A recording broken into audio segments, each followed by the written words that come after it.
Boa noite. A Universidade Federal de Rondônia, UNIR, cumprindo seu papel de academia voltada para o ensino, pesquisa e extensão, promove a segunda Semana de Direitos Humanos. Nessa edição, o evento acontece na modalidade híbrida. A UNIR, preocupada com o bem-estar da comunidade e da comunidade em geral que assistem a esse evento, adota a audiodescrição de todos os membros que participarão efetivamente dessa solenidade.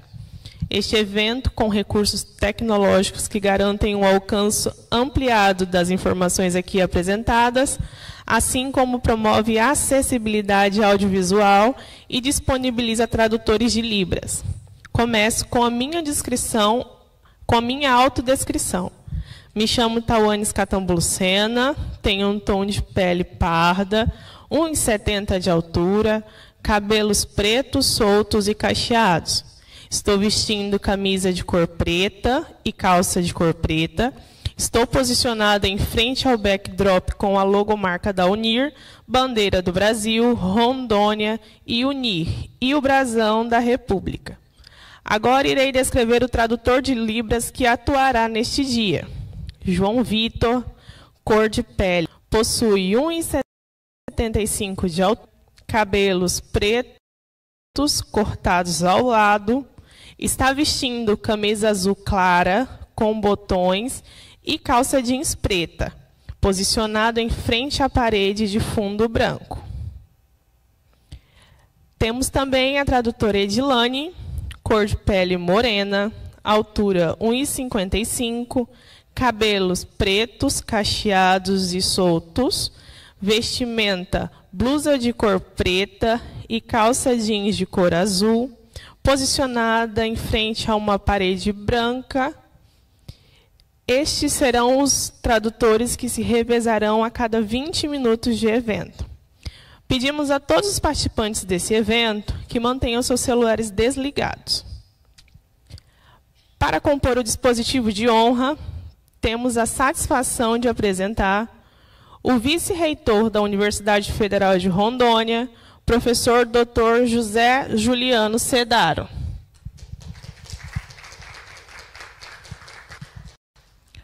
O diretor do Núcleo de Ciências Sociais Aplicada, professor Dr. Marcos Vinícius Xavier de Oliveira.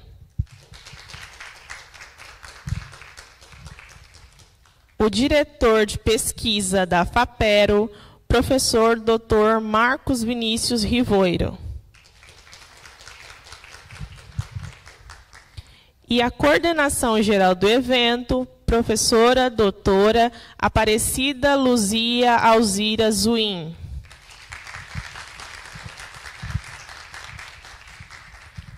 Para iniciarmos o evento, farei um breve relato sobre o histórico da Semana de Direitos Humanos da UNI. A primeira Semana de Direitos Humanos abordou o tema A História como Dispositivo de Invisibilização da Mulher. Na primeira semana, que iniciou no dia 10 de dezembro de 2021, coincidiu com o Dia Internacional dos Direitos Humanos, data em que a comunidade internacional recorda a aprovação pela Assembleia Geral das Nações Unidas da Declaração Universal dos Direitos Humanos, em 1948. Também abordou a indispensabilidade e a importância do respeito aos direitos humanos no mundo em profundas e constantes transformações. O tema escolhido para a primeira semana foi o direito das mulheres. Teve como mote a ideia da história como dispositivo de inviabilização da mulher. Com esse tema, se pretendeu resgatar as mulheres que trabalharam ou trabalham para a consolidação dos direitos das mulheres no campo da cidade e do urbanismo, das ciências sociais e das relações internacionais e dos direitos humanos, mas que, por motivos vários, foram inviabilizadas pela história política, institucional e das ideias. Como há, inegavelmente, uma disparidade de gêneros entre homens e mulheres nos mais diversos campos, a história, entendida não como fatos, mas escritura, registro, narrativa e rememoração, tendem a privilegiar as figuras masculinas, solapando as mulheres para os papéis subalternos ou de coadjuvação. Narrar a vida, as contribuições e os inúmeros serviços em prol das mulheres em particular e dos direitos humanos e da ciência em geral, por Berta Lutz, Hermínia Maricato e Neide Goldin, será entendido como uma forma de tirar o véu da invisibilidade sobre os trabalhos tidos como exemplares. Nesta segunda semana acadêmica de Direitos Humanos da Universidade Federal de Rondônia, na edição de 2023, tem como objetivo geral, escolhido por votação dos participantes da edição anterior, Direitos Humanos entre Civilização e Barbárie. Quais os desafios pós-2022? A ideia da temática é a de enfrentar e apresentar respostas aos enormes desafios que o último período histórico assolou sobre o país e o mundo, com especial gravidade em razão da pandemia da Covid-19.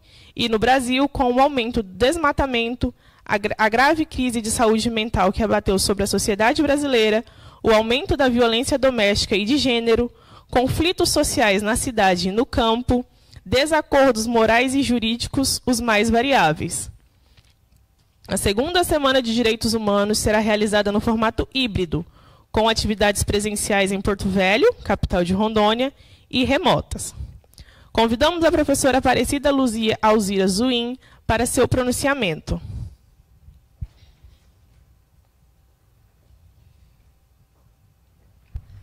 Boa noite a todos, todas e todes. Para não alongar no início da abertura dessa segunda semana de Direitos Humanos da Universidade Federal de Rondônia, como coordenadora deste momento especial, tanto para a universidade quanto para todos aqueles que estão aqui conosco, seja na modalidade presencial ou também na modalidade online, discorrer sobre importantes temas, como vocês estarão acompanhando durante dia 15/5 até o dia 19/5, das atividades, sejam remotas e outras que estarão acontecendo aqui no prédio do Ministério Público do Trabalho, 14ª Região Rondônia-Acre. Como coordenadora, eu tenho uma função, acho que muito especial e importante, que é agradecer a todos, todas e todos que estão compartilhando, sejam dos bastidores, há mais de um ano para a realização deste evento, como também aqueles que abraçaram a nossa causa. Agradecer imensamente a todos os servidores da Universidade Federal de Rondônia que contribuíram para a execução do evento, seja por via da Ascom, seja por via da Procea e da Propesc. Também gostaria e não poderia deixar de registrar os nossos parceiros, o Instituto de Constitucional, por meio do professor Dr. Diego Vasconcelos. Também preciso destacar, não menos, o apoio irreconhecível e indescritível da FAPERO, que nos contribui com muitos avanços para a ciência e tecnologia do Estado de Rondônia. Como coordenadora ainda destaco outra importante e grande participação da organização deste movimento, que hoje discute temas importantes e relevantes, que é a Ordem dos Advogados da Seccional Rondônia, e também, não menos, mas extremamente importante, e devemos registrar com todos os louvores do nosso agradecimento ao Ministério Público do Trabalho do Estado de Rondônia, ou digo, do trabalho da nossa 14ª Região Rondônia-Acre. E aqui, na figura que vocês ouvirão hoje, do Dr. Lucas Barbosa Brum, que teremos a honra e a grata participação. Então, em nome, né, do nosso vice-reitor, professor Dr. José Juliano Sedaro, eu também agradeço a composição desta mesa, todos que estarão conosco conversando sobre o tema, e convidar aqueles e aquelas que ainda têm possibilidades de participação nas nossas atividades.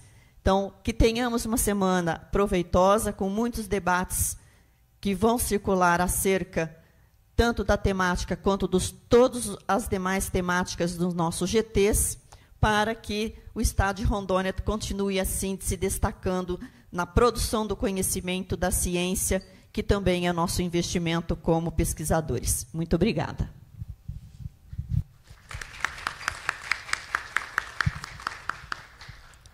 Convidamos o professor Marcos Vinícius Rivoiro para o seu pronunciamento.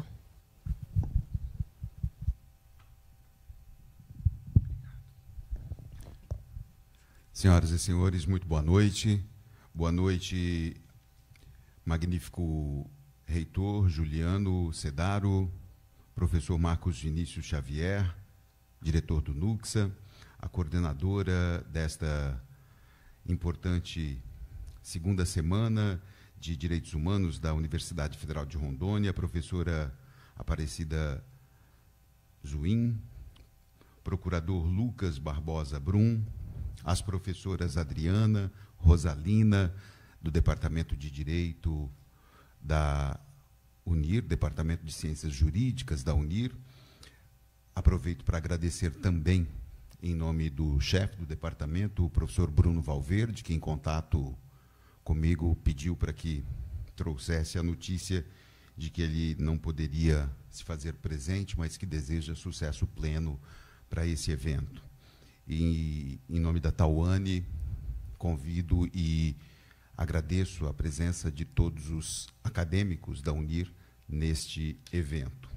Daqui a pouquinho vamos ouvir, então, a fala inicial do procurador Lucas Barbosa Brum, e aqui agradeço essa união de forças, de instituições, de pessoas que se voltam à pesquisa no intuito de fazer com que a sociedade rondoniense possa viver cada vez melhor, tendo seus direitos humanos resguardados, tutelados, protegidos.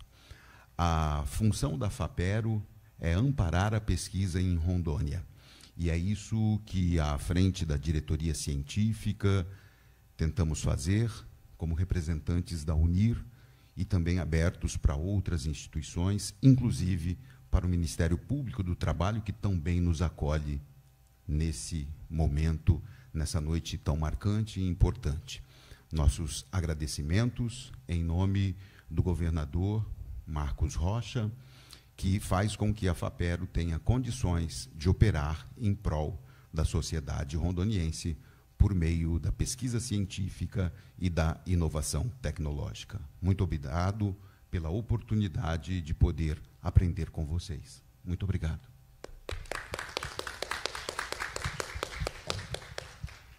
Convidamos o professor Marcos Vinícius Xavier de Oliveira para o seu pronunciamento.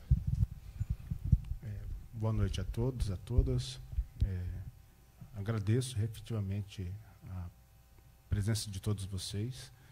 Agradeço muito ao Ministério Público do Trabalho por ter nos disponibilizado o espaço, os canais, o equipamento, e a Universidade Federal de Rondônia pelo apoio que tem sempre dado a gente. Do lado aqui do professor Juliano Sedaro, manifesto isso.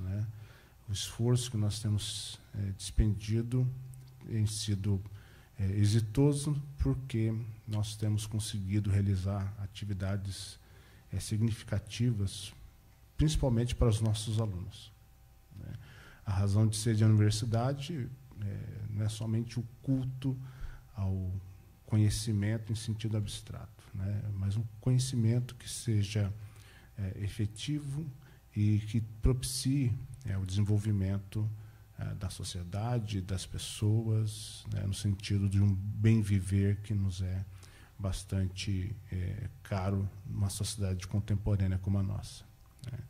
Então, nesse sentido, agradeço mais uma vez e aproveito esse ensejo para entregar para o professor Marcos Vinícius Rivoiro, diretor da FAPERO, um exemplar dos nossos anais. Por quê? Porque ele tem sido, a FAPERO é uma das instâncias de financiamento desse evento. E nós gostamos de, como diz o senso popular, mostrar cobra, matar a cobra e mostrar o pau. Tá aqui, o valor da FAPERO, o investimento tem sido de um retorno efetivamente concreto.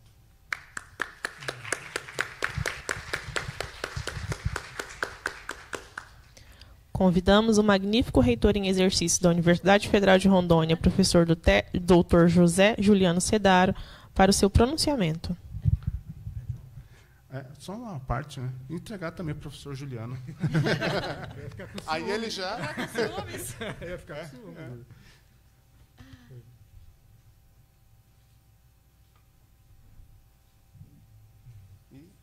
Obrigada. A professora Cidinha. A professora Cidinha. Fico para. Produz e ganha. Isso.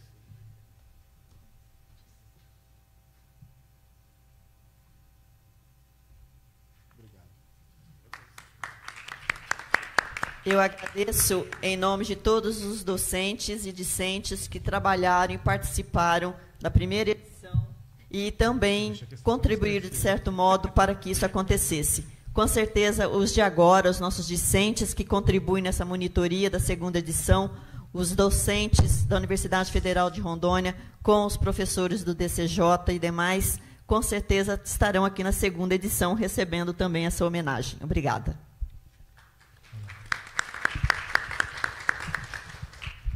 Vamos lá. Bom, boa noite a todas, a todos aqui presentes, a todas as pessoas aqui presentes. Bom, me audiodescrevendo, em primeiro lugar, meu nome é Juliano Sedaro, estou no exercício da reitoria, sou um homem branco, cabelos brancos ou grisalhos, uso óculos, tenho 1,70 m, 52 anos, pele clara, estou usando um terno preto, camisa e gravata em tons azuis.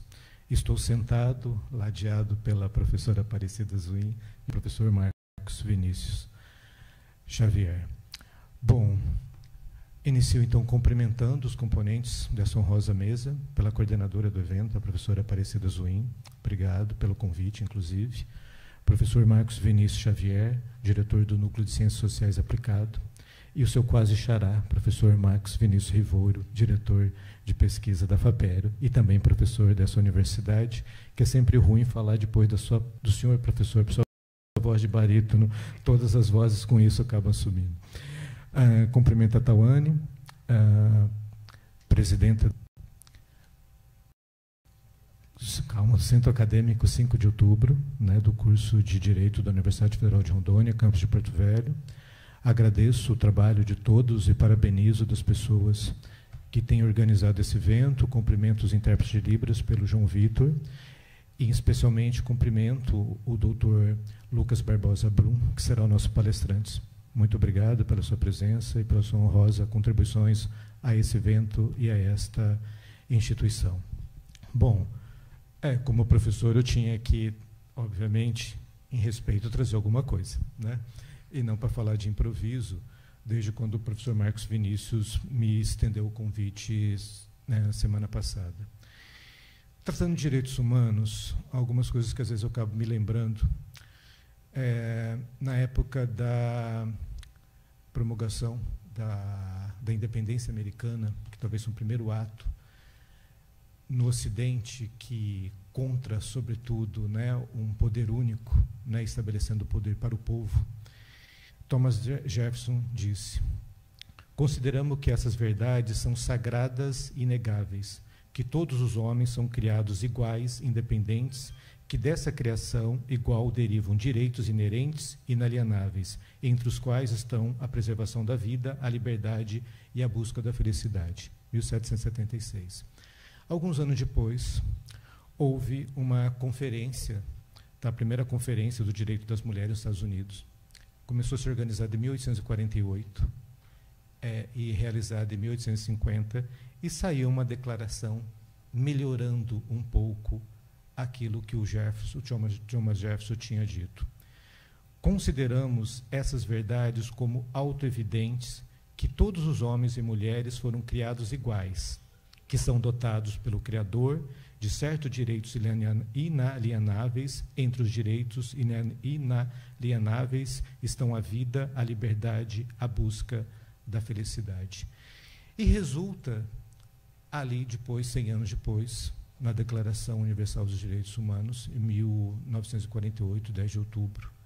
E aí, inclusive, com contribuições de uma brasileira que citou a Tawane, Berta Lutz, que tem sido deputada, inclusive caçada pelo Estado Novo, foi uma das 6 mulheres, entre as 850 pessoas que tiveram na Conferência de São Francisco, que pensaram a ONU, e entre elas, ela e mais a Minerva, representante da Costa Rica, República Dominicana, né? Foram as 2 únicas que, de fato, estavam ali defendendo o direito das mulheres, né? Porque você pode ter presença de mulheres que repetem o discurso dos homens. No caso, tinham 2 mulheres, entre elas uma brasileira, defendendo o direito das mulheres.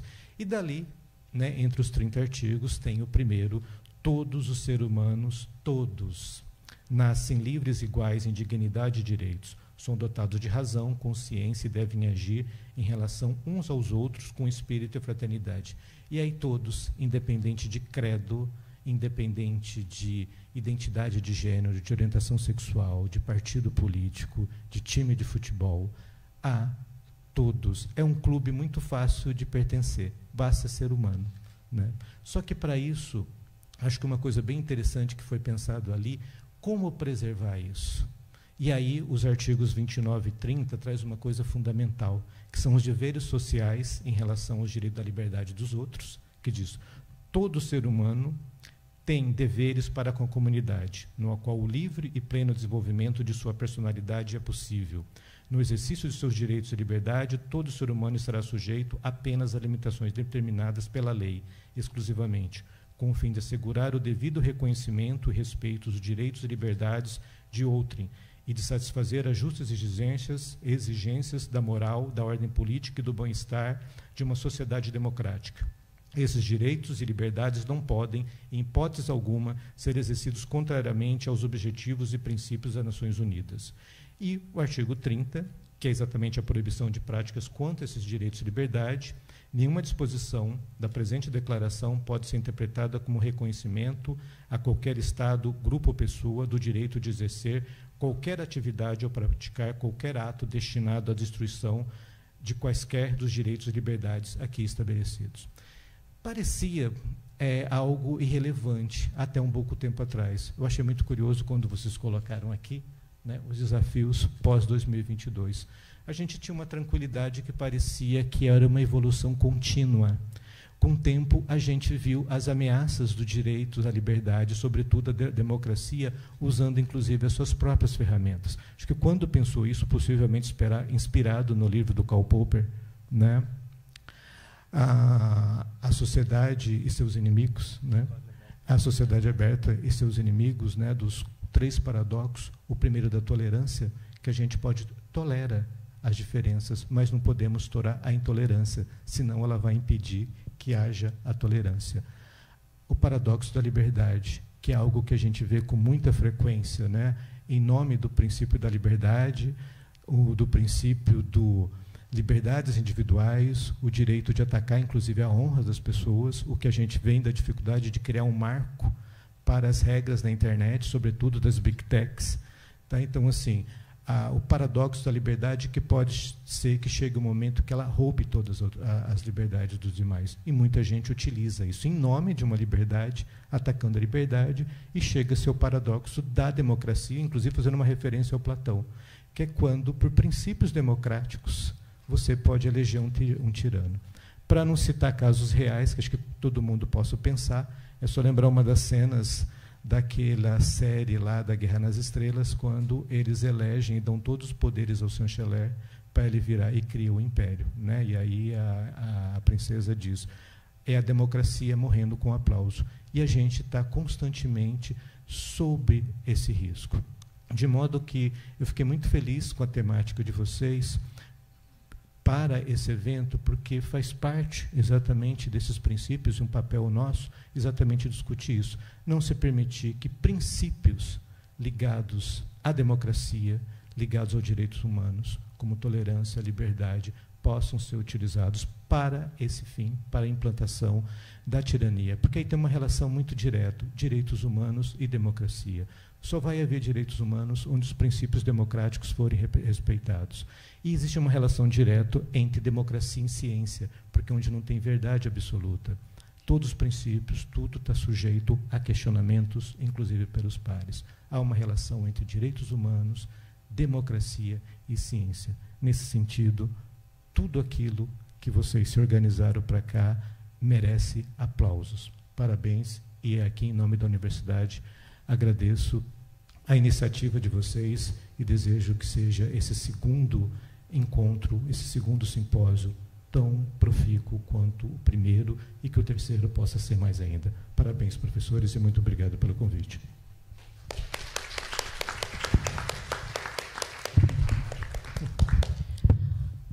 A programação de hoje será composta da Gente Invisível, a cegueira deliberada diante das graves violações de direitos humanos de trabalhadores e trabalhadoras, apresentada pelo Dr. Lucas Barbosa Brum, Procurador do Trabalho, Ministério Público do Trabalho, 14ª Região, Rondônia e Acre. Possui graduação em Direito pela Universidade Estadual de Maringá e especialização em estrito sensu em Direito do Trabalho e Direito Processual do Trabalho pela Faculdade Católica de Rondônia e em Governança, Governabilidade e Accountability pela Uninter. No entanto, antes de prosseguirmos com a programação, agradecemos a participação dos membros do dispositivo de honra e, nesse momento, desfaz o dispositivo da segunda semana de Direitos Humanos com convite para os membros a acompanharem a transmissão pelo canal do YouTube.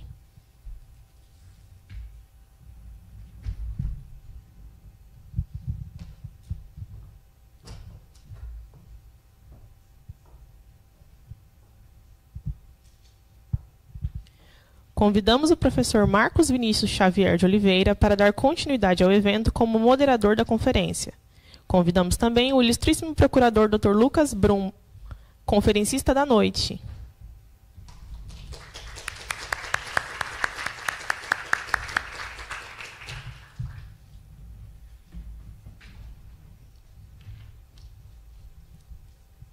Neste momento, convido para fazer as considerações finais o conferencista da noite, Dr. Lucas Barbosa Brum. Olá, boa noite a todas, a todos, a todos aqui presentes. Antes de iniciar essa breve fala, gostaria de fazer minha autodescrição. Eu sou um homem branco, cabelos negros, a barba já com alguns detalhes grisalhos. Estou sem óculos, uso um terno, gravata preta e uma blusa listrada branca e preta. Falo com vocês essa noite, falo em cima de uma bancada, estou à direita do professor Marcos. Vou pedir para falar em pé, eu gosto que acho que é a melhor forma de conversar, então peço licença para o professor. Sim, vontade.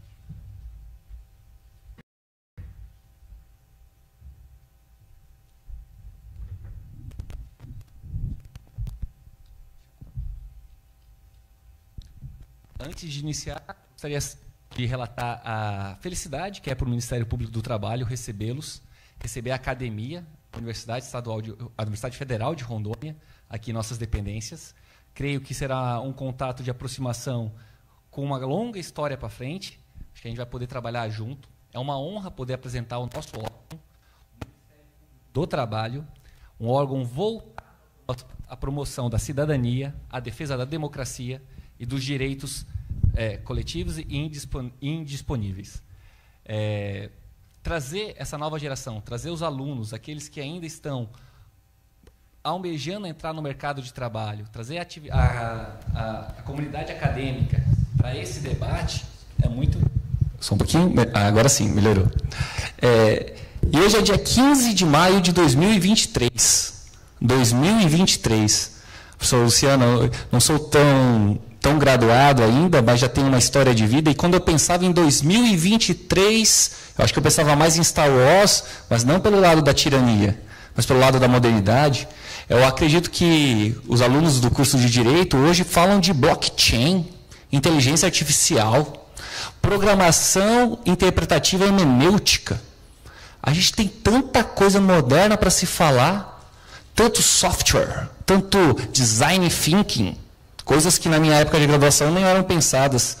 E aqui eu vou ter que falar sobre coisas que foram formadas em 1700, doutrinas que nasceram como um corpo temático, como um atributo jurídico há mais de 3 séculos, que datam um conhecimento da Grécia, 3.000 anos.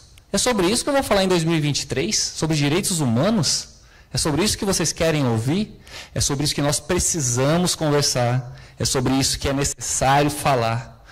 Porque e acho que é brilhante o tema, civilização e barbárie não são postos que se ocupam apenas uma vez.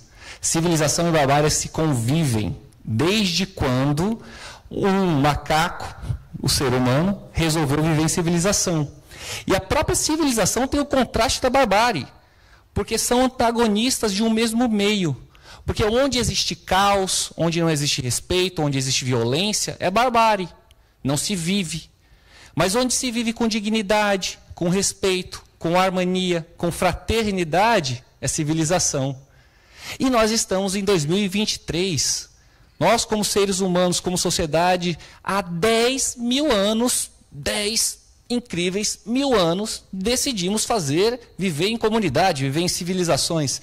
E há 10 mil anos enfrentamos problemas. E há 10 mil anos é necessário reafirmar o valor do ser humano.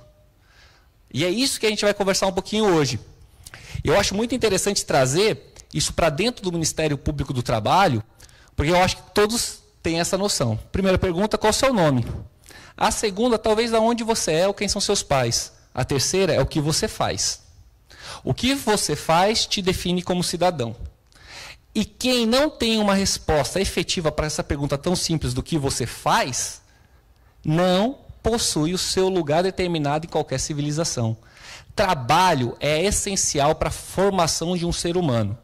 Então, como membro do Ministério Público do Trabalho, convido a todos a conversar um pouco sobre trabalho e dignidade, que é a nossa pauta de hoje. Nesse complexo que é viver, ao mesmo tempo, entre civilizações e conforme com a barbárie. É como se a luz e a escuridão pudessem, ao mesmo tempo, refletir no aspecto coletivo. A luz e a escuridão convivem. Ou seja, não existe um lugar onde apenas luz. A escuridão só está afastada. E na escuridão sempre há chance de ressurgir a luz. E vivemos tempos tenebrosos, difíceis, por causa de um vírus? Por causa de uma pandemia global? Não. Porque não estávamos preparados e evoluídos o suficiente para nos comportar como humanos verdadeiramente. Como humanos daqueles que temos os preceitos construídos por toda a nossa filosofia de suporte um ao outro. Acho que eu vou pedindo para passar, né? Só passar. Então, o nosso tema hoje eu trago para a discussão. Eu gosto muito de trazer essa ideia de gente invisível. Porque é um paradoxo. Como um ser humano, um agente, e gente como a gente, pode ser considerado invisível. Mas não é invisível por não refletir a luz e não ser enxergado aos olhos humanos. É invisibilizado. É marginalizado. É excluído.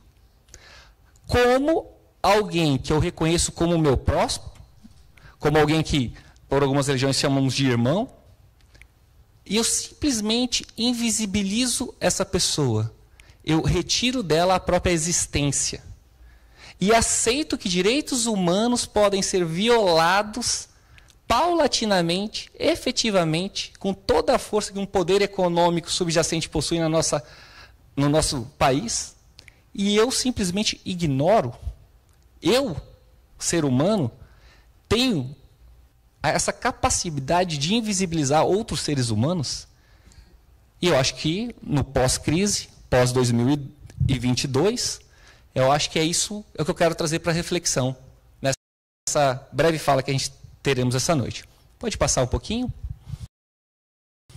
Um fantástico do Portinari para trazer essa indagação. Qual é o valor do ser humano? É possível valorar um ser humano? Quanto você vale? Você vale quanto? Quanto vale a pessoa que está do seu lado?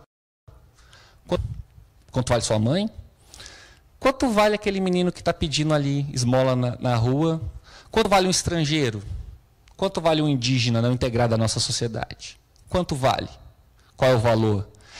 E por mais que a nossa cabeça esteja treinada a querer responder com valores monetários não é valor. Valor é um princípio axiológico muito mais forte do que uma expressão monetária. Você não vale R$1.000, R$2.000, R$100.000. Você vale o seu valor em dignidade. Você vale aquilo que você representa de incentivo e de propensão a contribuir com a sociedade. Valor é algo muito maior do que números, do que expressão monetária. Todo mundo concorda, né? Alguém discorda? A sociedade ela é treinada para discordar disso. A sociedade é treinada para discordar disso. A sociedade é treinada para uma licitação, casos fictícios, mas aconteceram. Treinado para uma máscara PF2 que poderia impedir a propagação dentro de um hospital de um vírus mortal ser ignorada por 50 centavos. Um sistema anti-incêndio que poderia evitar que jovens morressem dentro de uma boate fosse ignorado por 27 centavos.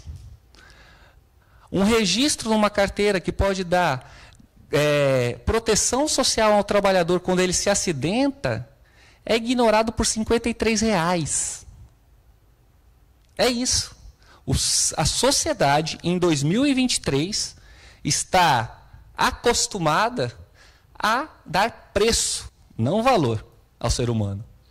E aqui é a grande diferença. Porque quando eu pergunto qual é o valor do ser humano, ele tem valor, jamais preço. E quem está nesse intuito de se tornar um bacharel em direito, se formar, por favor, lembre-se disso. Ser humano tem valor, jamais preço. Isso vem de quando? Vem de muito longe. Pode passar?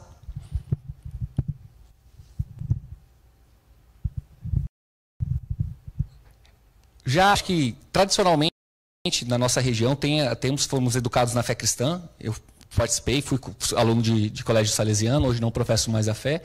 Mas a filosofia cristã ela é sublime. Ela tem pontos de conversão que são fantásticos e se encaixam até hoje. Então, alguém há 2000 anos atrás, quando buscou resumir toda a fé cristã, a nova fé cristã que estava nascendo, de um contrassenso judaico anterior, fala simplesmente essa frase para resumir todos os 12 mandamentos. Isso está em Mateus 22, 37 a 39. Respondeu-lhe Jesus: amarás o Senhor, teu Deus, de todo o teu coração, de toda a tua alma e de todo o teu entendimento. Este é o grande e o primeiro mandamento. Ou seja, na plenitude do seu ser, você contempla um Deus. E a grande magia está no segundo mandamento. E o segundo, semelhante a este, ou seja, empregue com toda a potencialidade do seu ser, é: amarás ao teu próximo como a ti mesmo. Como espelho de Deus, como feito à imagem de Deus, eu tenho que cultivar o meu amor próprio e amar o meu próximo em mesmo valor. Ou seja, o ser humano tem um valor tanto quanto o maior possível dentro do universo. E o teu próximo, quem é teu próximo? O teu próximo é só quem é da sua família? Só quem tem a sua raça? Só quem tem a sua orientação sexual? Só quem tem a mesma procedência regional que você tem? Só quem está no mesmo nível socioeconômico que você? Não tem ressalvas. Não tem ressalvas. O próximo é todo aquele ser humano que contigo habita nesse pequeno planeta azul que é a Terra. E a gente evoluiu muitos anos, tivemos muitos filósofos. Acho fantástica a concepção que o professor Luciano trouxe da proclamação da independência americana, consolidação na nossa Convenções sobre Direitos Humanos da ONU, mas um filósofo especial trouxe todo o reavivamento dessa concepção do ser humano com valor, que foi Immanuel Kant. E Kant traz dentro dos seus postulados ou imperativos categóricos uma afirmação que remoda muito do pensamento cristão e traz para a gente que, como imperativo categórico, como ordem universal de atitude, como um comportamento que não pode ser contraditório, porque ele se afirma como verdadeiro enquanto mais for provado. O que ele traz para a gente? Traz que a gente deve agir de tal maneira que tomes a humanidade tanto em tua pessoa quanto na pessoa de qualquer um outro, sempre ao mesmo tempo como fim, nunca meramente como meio. O ser humano é um fim em si mesmo. Ele não é meio, não é instrumento. Trabalhador não é apenas mais um custo do negócio. Trabalhadora não é apenas mais um insumo da sua produção. Aquele que te presta serviços não é só alguém que está te trazendo um lanche meia-noite e por não ser da sua mesma raça, você pode agredi-lo. Não, o ser humano é um fim e somente deve ser considerado como ser humano. Tão bacana falar disso, né? Eu acho que quando a gente traz um pouco dessas concepções filosóficas, teóricas, sobre a dignidade da pessoa humana, sobre o valor intrínseco de todo ser humano, sobre a importância de valorizar. E pode ser até mais simples. Uma frase muito tranquila, isso da minha avó, ela falava bem simples comigo. Lucas, hoje ela já ainda é viva, tem 90 anos. Sempre na minha educação, quando eu, de alguma forma, não falava bem, não mandava um bom dia, não falava um obrigado, ela olhava para mim e falava, Lucas, gente, a gente trata igual gente. Gente não é bicho. Isso é de uma sutileza e de uma precisão que pode guiar todo o seu comportamento humano em sociedade. Gente, a gente trata como gente. Gente é próximo. Próximo eu amo tanto como eu amo a mim mesmo. Gente é pessoa humana. Gente é só um fim em si mesmo. Parece simples, né? Parece simples, parece guiar toda a sociedade de uma maneira tão tranquila para um bom resultado, para uma evolução, para a gente poder verdadeiramente se preocupar com algoritmos, blockchain, metaverso. Se a gente pudesse ter superado essa fase de entender que gente a gente trata como gente. E aí eu tenho que trazer um pouquinho agora da minha experiência para conversar com os senhores, com as senhoras, que não. 2023, gente não é tratada que nem gente. Gente não é tratada nem que igual bicho. Gente é tratada pior que bicho. Aonde? Na África? Não. Vista Alegre do Abunã, Três Marias, Ulisses, Marcos Freire. Aqui mesmo, no São João Bosco, aqui nós encontramos por diversas vezes um próximo que trata-o com ódio, uma pessoa humana sendo tratada como um mero meio, sem qualquer dignidade, e gente não sendo tratada como gente. Pode passar? E dessa toda estruturação, a gente chega para falar sobre direitos humanos. Direitos humanos parece algo tão implícito. Porque se eu sou um humano, eu tenho dignidade, eu sou um fim em si mesmo, com certeza eu tenho direitos. Sabe qual que é o problema? A interpretação. Somos seres linguísticos. Não se enganem. Não existe visibilidade sem linguística. Se você não estuda astronomia, você não vai conseguir descrever um céu. Se você não estuda direito, você não vai conseguir descrever códigos de conduta. Mas o problema é que com a linguística a gente transversa coisas que são simples. O professor Marcos falou. Basta ser humano. Basta estar nesse pequeno globo azul que é a Terra. Basta ser da nossa espécie para ser considerado humano. Isso é tão novo, isso não tem 50 anos. Porque o mais comum da nossa história era entender que humanos era uma classe restrita para homens brancos, cis. Né? Outras pessoas que não pertenciam ao meu território não eram humanos. E a barbárie vive entre nós. Desculpem, mas se alguém já conversou ou já ouviu alguém na nossa cidade passar por uma esquina de um sinal e ver venezuelanos e olharem para aquele ser humano e de alguma forma fazer piadas naquele racismo recreativo perverso para dizer que são venezuelanos, não são humanos. Não. 2023. Todos nós somos humanos. Não existem humanos menos humanos que o outro. Não existe gente menos gente. Não existe dignidade menor que de outros. Não. A gente evoluiu como sociedade por mais de 10 mil anos para poder entender que humanos somos todos. Todas, todos. Né? E aí a gente tem essa concepção que é interessante a gente conversar sobre a questão da formação dos direitos humanos.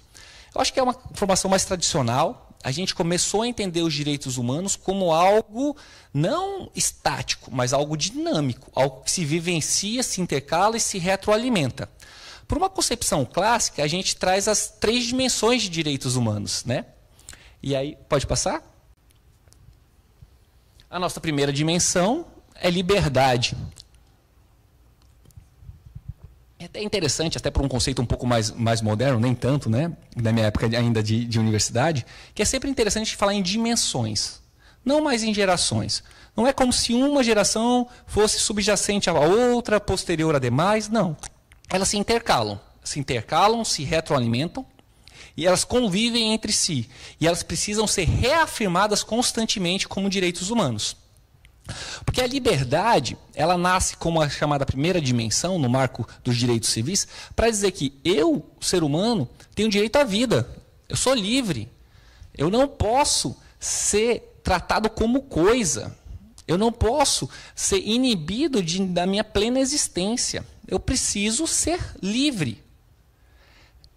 Afirmado em primeira dimensão, marco dos direitos civis, importante construção social, mas a escravidão vive entre nós. A liberdade não é plena para todos os seres humanos, seja em concepções laborambientais, como também na própria família. O machismo reina entre nós. Né? A liberdade, ela deve ser reafirmada como direito humano a todo tempo. Porque que ser humano eu posso ser se eu não tenho a liberdade de me expressar a minha vivência, de fazer aquilo que eu simplesmente devo fazer por ser humano? E hoje, 2023, maio, na cidade de Porto Velho, eu tenho certeza que eu encontrarei seres humanos não sendo tratados com liberdade, não sendo tratados como seres livres, sendo escravizados, sendo amordaçados, sendo tolhidos de direitos, tolhidos de liberdade, por concepções que estão aí, tentando se retroalimentar. Vou tentar ser um pouco mais contido, mas em alguns momentos eu vou pedir para o professor Marcos para não ser. O problema de tudo isso, dessa modernidade, eu vou falar dos anos 2000, é que a gente chegou a um ponto da sociedade que a gente tinha vergonha de falar que um ser humano não deve ter liberdade. Como o mundo, a Terra, é redonda, não é plana, mas ela capota, a estupidez, ela aflora. E hoje você acessa o seu celular e vê vídeos de pessoas teoricamente ocupando espaços de poder dentro do nosso Estado, reafirmando que direitos humanos para humanos direitos. Que absurdo! Que um direito, a mulher não pode ter liberdade sobre o seu próprio corpo. Que o trabalhador deve se submeter a qualquer atividade porque está sendo pago para aquilo, como se o ser humano tivesse preço. E essas vozes vociferam nesse mundo até então. E eu adorei ouvir falar sobre o marco da internet, isso é imprescindível para a nossa nação, como se fosse algo que poderia ser falado. Liberdade é para a oferição de direitos, é para a afirmação de dignidade. Liberdade não é para injúria, não é para tolher direitos dos demais, não é para agredir, não é para exterminar. Isso não é liberdade, isso é violência. Violência e liberdade não se confundem. E a gente é obrigado a explicar isso, a vivenciar isso. Que existe uma prerrogativa de eu ser violento por liberdade? Jamais. Não, liberdade é para dignidade, afirmação de direitos humanos. E é isso, gente, em 2023. É esse tipo de situação que a gente ainda precisa lidar. Além da liberdade, como segunda dimensão, nós temos a igualdade. Pode passar? Ou seja, somos seres humanos. Sempre lembrar esses três conceitos, para a gente decorar. Eu vou repetir um pouquinho, vai ser um pouquinho maçante, mas eu garanto que vocês vão lembrar isso recordado. Porque somos seres humanos que detemos a liberdade de existir. Mas nós somos gente que deve ser tratada como gente. Somos próximos que devemos nos armar como a nós mesmos. E temos uma dignidade que nos afirmamos apenas como instrumento finalístico. Se nós temos toda essa concepção humana, não basta ser livre. É necessário que a gente tenha os seres humanos tratados de forma igual. A igualdade é essencial para se viver em sociedade. Não somos animais irracionais. Somos animais racionais, propensos a viver em sociedade. E como o escritor israelita Yuri Navari fala, somos adaptáveis e evoluímos no nosso planeta pela nossa capacidade de cooperação.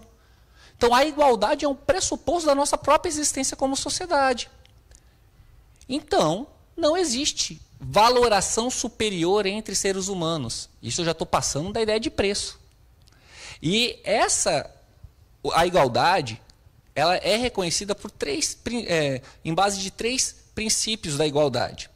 Existe a igualdade formal, essa é o que a gente traz do direito, todos são iguais perante a lei. As disposições de um Estado devem garantir que todos sejam iguais perante a lei, que essa igualdade não é um requisito estático, é dinâmico. É justo alguém que ganha R$1 bilhão pagar a mesma alíquota tributária de imposto de renda do que um professor universitário? Isso não é igualdade. Isso não é igualdade. O Estado ele deve ser construído com o SPEC na igualdade, não em privilégios, não em hierarquia. A igualdade formal ela deve estar intuída dessa dinamicidade de tratar as pessoas iguais na medida de suas desigualdades, como dizia Rui Barbosa. E a gente precisa dessas disposições.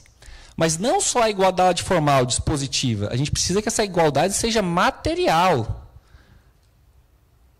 Porque apenas 17% da nossa população pode ter acesso a uma educação de ensino fundamental adequada. 17%. 17% dos nossos alunos do ensino fundamental estão alfabetizados aos 10 anos. Cara, e os outros 83%? Por quê?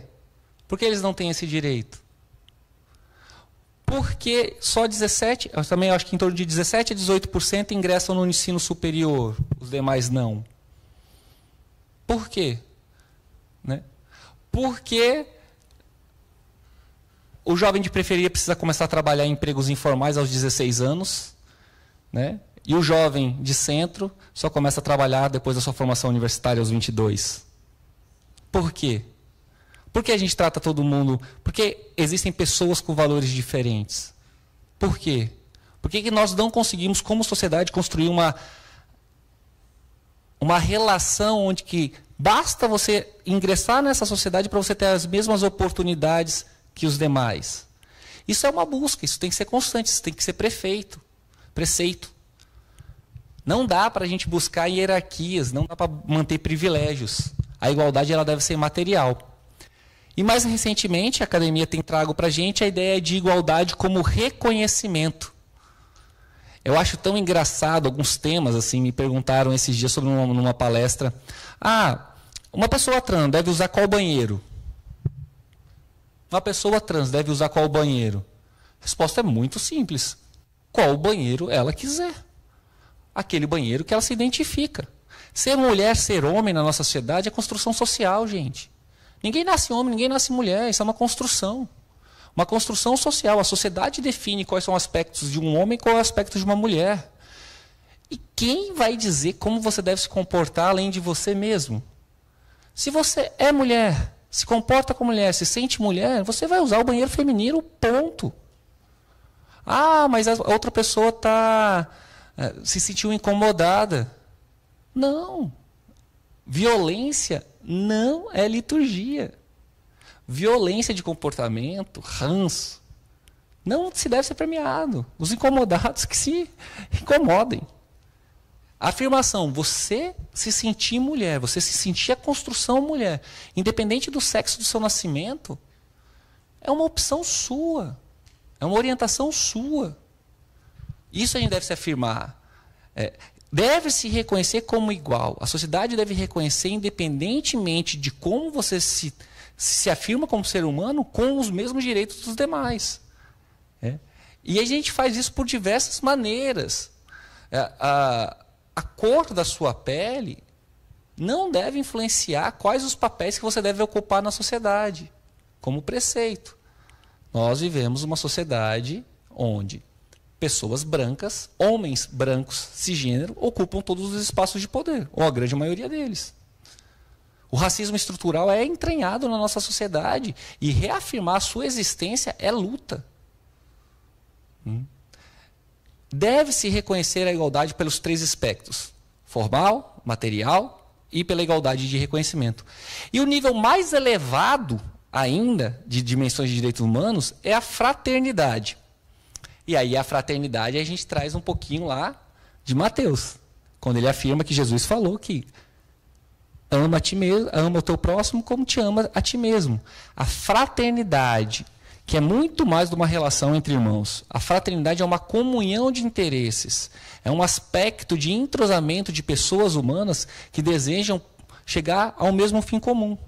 A fraternidade é essa terceira dimensão que a gente ainda... Eu acho interessante nos livros de direito, a gente começa a falar de quarta, quinta, sexta, sétima dimensão, né? Fala de tecnologia, não tecnologia, preceitos biológicos. A gente sequer conseguiu reafirmar a igualdade material. A fraternidade é algo tão distante da nossa sociedade, porque ter empatia, se sentir na pele do outro, conseguir entender que aquele ser humano tem a sua personalidade, tem a sua afirmação de viver em sociedade, e aquilo faz parte da sua própria existência, ainda não é o estágio que nós chegamos. Vamos passar um pouquinho?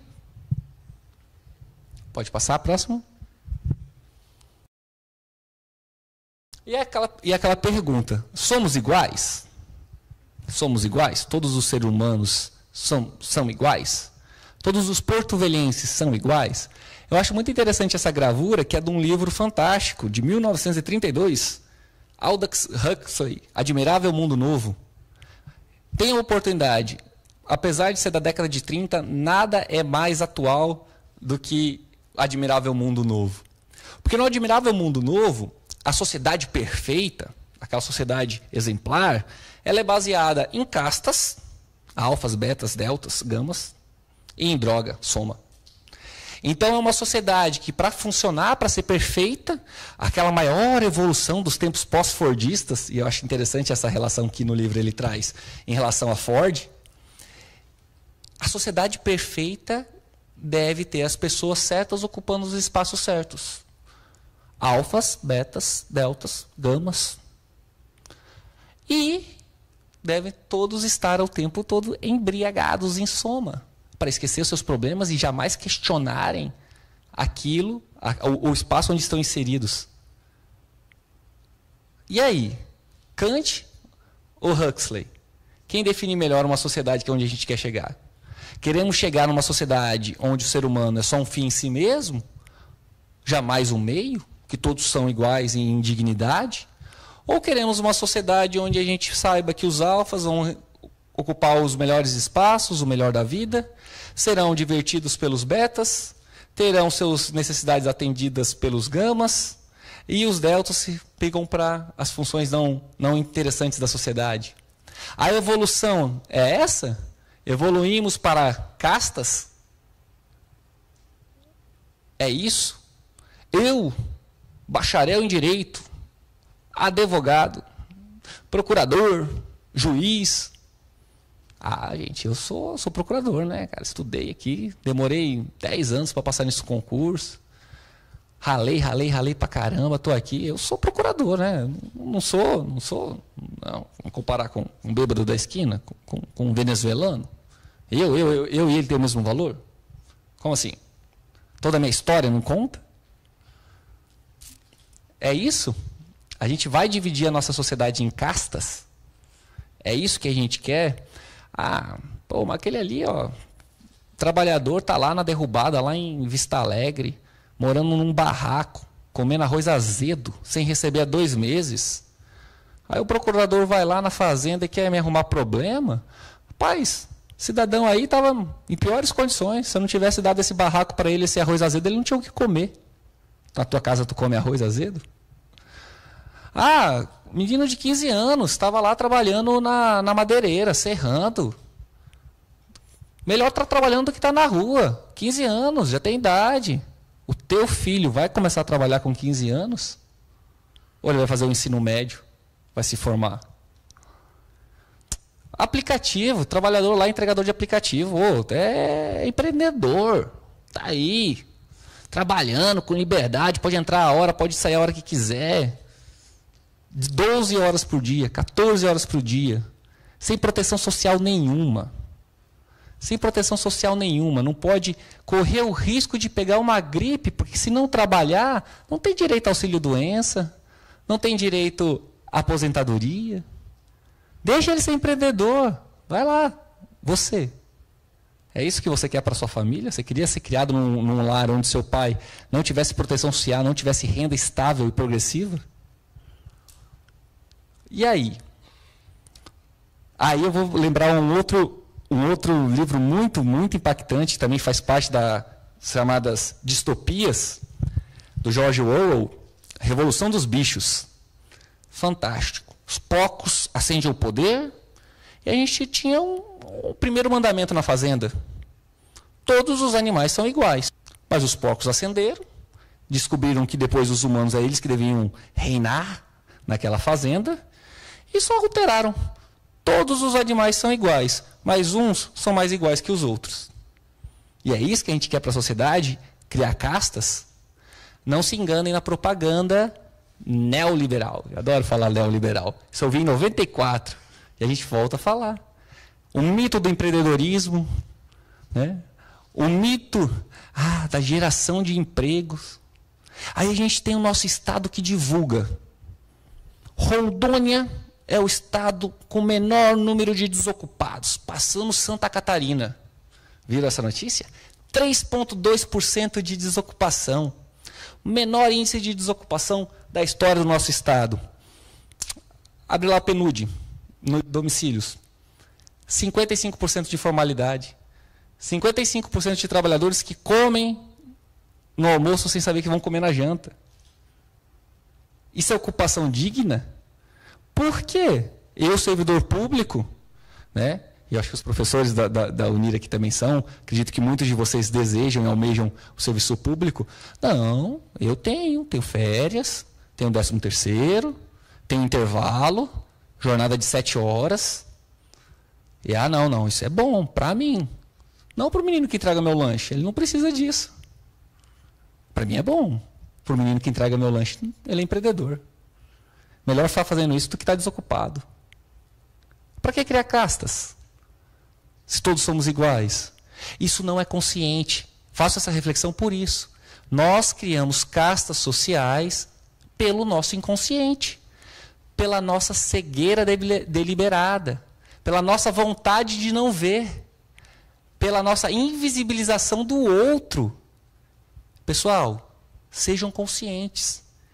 Entendam que devemos tratar todos como iguais, e tratar todos como iguais é um esforço não só hermenêutico, mas de vivência, de vida, de você entender. Aquela regra do que é bom para mim, provavelmente vai ser bom para o outro. Aquilo que eu preservo como um direito, a ideal é que se universalize. Certo? E aí, temos os mesmos direitos e deveres? Temos. Né? Tá lá, como é? Artigo 1º da nossa Constituição. Todo poder emana do povo. Temos o poder, somos os criadores do poder da nossa nação. Queremos formar uma sociedade justa, livre e solidária. Livre da marginalização, pautada no pluralismo político. Tão lindo os nossos 5 primeiros artigos, né? Mas todos temos os mesmos direitos? A resposta é não. É simples. É não, não temos. Não é assim que a sociedade trata todos. Mas a pergunta mais profunda não é essa. A pergunta mais profunda é: queremos que todos tenham o mesmo direito? Queremos que todos tenham os mesmos deveres? Ou eu quero me encaixar na sociedade, na classe dos privilegiados, e não me preocupar com as outras castas? Não é bem assim, mas, se eu puder ter minhas férias de 60 dias, meu salário no teto da remuneração do serviço público, tá bom, né? Para mim tá bom. Não dá para agradar todo mundo, não dá para ser com todo mundo. Então a pergunta mais séria é essa. Queremos que todos tenham os mesmos direitos? Afirmar a cota social dentro de uma universidade pública. E tomara, vamos renovar. Esses 10 anos não foram suficientes. Precisamos renovar. É isso. Para que todos tenham o mesmo direito, porventura, vamos ser obrigados a renunciar a privilégios. E renunciar a privilégios é essencial para nos afirmarmos como uma sociedade justa. E temos que entender isso, que é necessário renunciar a privilégios. E essa palavra deve ser muito bem trabalhada. A gente tem que assumir. Tenho privilégios. Tenho privilégios. E o preço para que todos sejam iguais, tenham os mesmos deveres, é renunciar a privilégios. E temos que estar dispostos a fazer isso. Vamos taxar fortunas? Por que não? 35 anos de Constituição e não conseguimos taxar grandes fortunas. Taxar herança? Com certeza. Temos que taxar herança. Temos que taxar herança pesado. Né? Temos que trabalhar numa sociedade que seja capaz de renunciar a privilégios. Porque a pergunta não é se todos são iguais, se todos têm os mesmos direitos. É se realmente queremos, como sociedade, construir isso. Passar um pouquinho.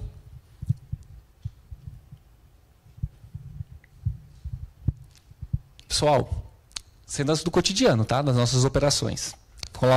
Vou aproveitar um pouquinho para conversar e apresentar o Ministério Público do Trabalho. O Ministério Público do Trabalho, hoje, ele se torna um órgão que tem como sua missão institucional, além de ser um defensor da ordem jurídica, do regime democrático, dos direitos sociais e individuais indisponíveis, como diz o artigo 129 da Constituição, o Ministério Público do Trabalho quer ser visto pela sociedade como um promotor do trabalho digno e do desenvolvimento regional sustentável. Por quê? Somente com trabalho digno, com condições honestas, e eu vou usar essa palavra, condições honestas, que é o básico da pirâmide do desenvolvimento, né? Com condições de trabalho honestas, eu vou poder verdadeiramente ter um desenvolvimento saudável e que tenha efeito por toda a sociedade. E nós trabalhamos em algumas linhas de atuações, são 8 eixos temáticos, que é descortinar esse pensamento social de exclusão. Nós trabalhamos fortemente no combate ao trabalho análogo a escravo. E essa é o que as convenções internacionais hoje dizem, mas assim, o que a gente encontra na prática é a escravidão mais pura. Aquela escravidão de objetificação do ser humano, que aquilo ali não é um ser humano, aquilo é um objeto, menos que um animal. É um objeto. Um objeto que dá custo, dá problema, e se eu puder descartar a qualquer hora, melhor. É isso. E, pessoal, não é na África, não é no Nordeste, é ali em Vista Alegre. A sensação de você entrar numa carvoaria, isso aqui é um regime de carvoaria, uma carvoaria em Vista Alegre do Abunã. Isso eu tive lá há alguns meses. Você vê que aquele forno está ligado e você tem que retirar 16 sacos de carvão daquele forno para ganhar R$1 por saco. É isso. O ser humano se sujeitando a esse tipo de serviço. E naturalizar isso, encontrar condições como essa. Isso é uma casa, gente. Isso é uma casa. Alguém vive aí. Sem água encanada, sem luz, sem alimentação adequada, sem condição de salubridade nenhuma e com um cheiro que muitos de vocês, inclusive eu, não consigo suportar por mais de 5 minutos. Para que isso? Por que a gente está permitindo isso? Para pagar R$32 num saco de carvão de 15 quilos? Para você poder fazer o seu churrasco sem se preocupar, acender o churrasco 1 hora antes, ficar a noite toda com o churrasco aceso? Porque você não tem consciência de que se não tem um selo de registro oficial, aquilo ali não está cumprindo com nenhuma legislação ambiental, não está cumprindo nem com uma legislação trabalhista. Né? Isso, perto da gente. Sexta-feira. Pessoal, sexta-feira passada, hoje é dia 15, sexta-feira foi dia 12. Dia 12 eu pude participar de uma operação, a gente está vivendo o mês de maio. Mês de maio a gente tem a campanha de combate à exploração sexual infantil. É isso, a gente ainda precisa combater a exploração sexual infantil. E aí, na nossa cidade, nos postos da nossa rodovia, fui com a equipe da PRF, fomos fazer 15 anos, uma menina de 15 anos, prostituta, 15 anos. Primeira afirmação, ela faz isso desde os 12. Segunda afirmação, não, ela aí já é delinquente, já está nessa vida faz tempo. Quarta afirmação, não, ela dá golpe nos caminhoneiros. Ela fala que é maior de idade. Não, tinha a aparência de uma menina de 15 anos. Normalizado na nossa cidade. 15 anos. 15 anos se prostituindo desde os 12, sem possibilidade nenhuma, sem uma intervenção estatal, de ocupar um espaço digno dentro da nossa sociedade. Normalizado. Normalizado aqui. Pode passar a próxima? Macaxeira, tapioca, todo mundo come, né? Todo mundo come bastante, faz parte da nossa alimentação. A macaxeira a gente come cozida, come tapioca, come polvilho.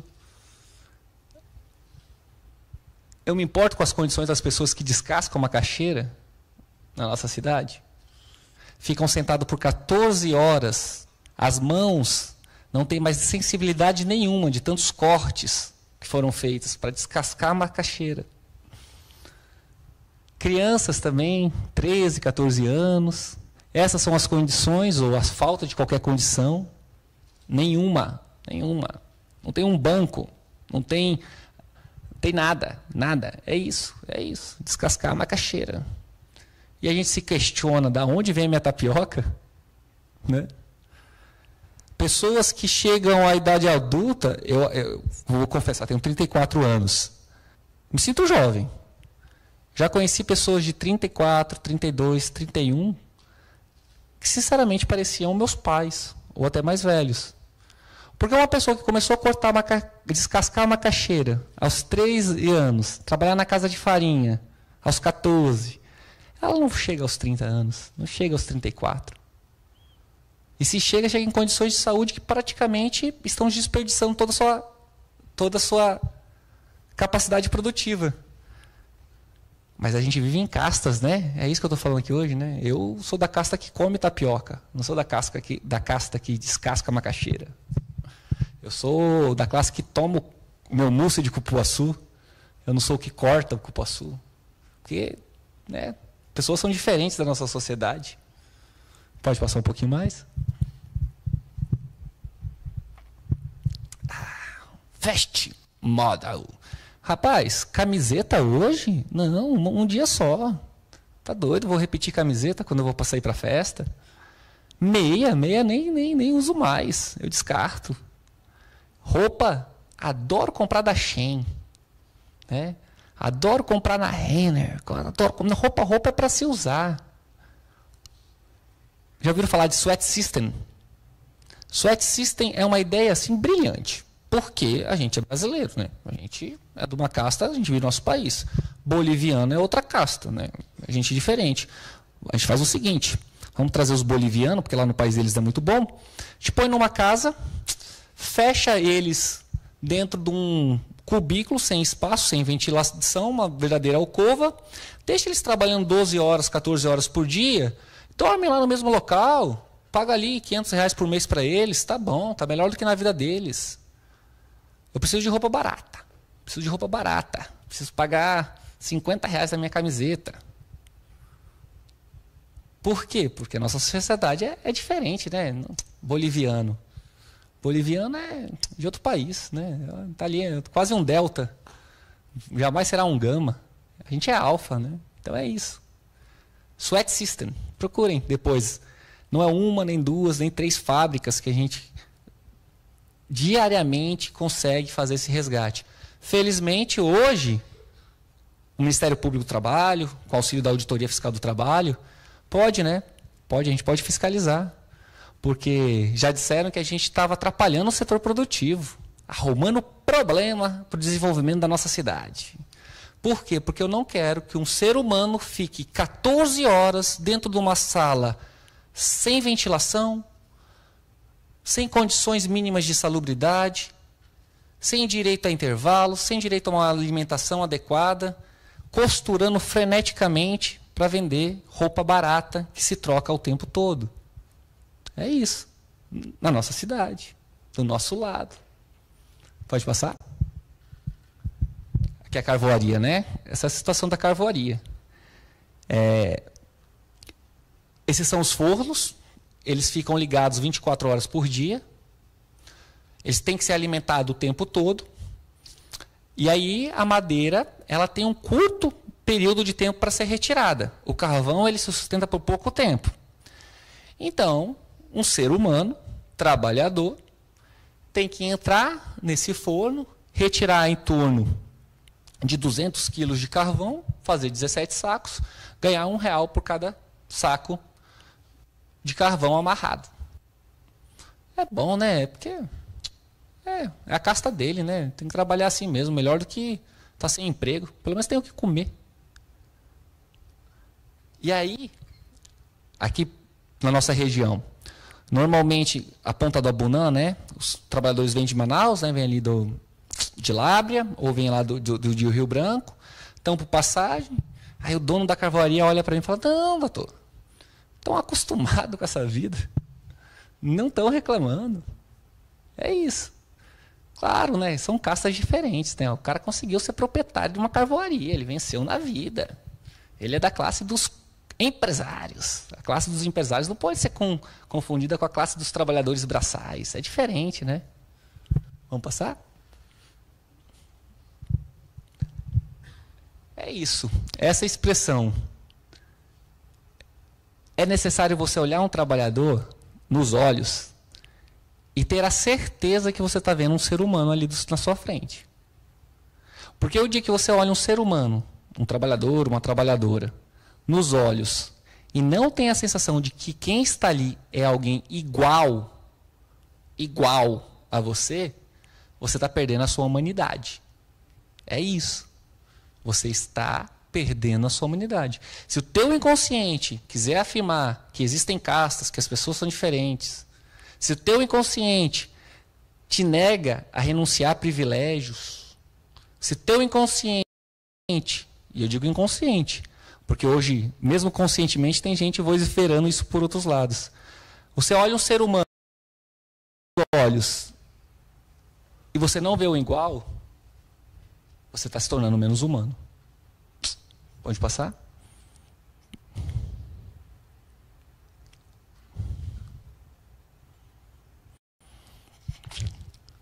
Situação corriqueira, né?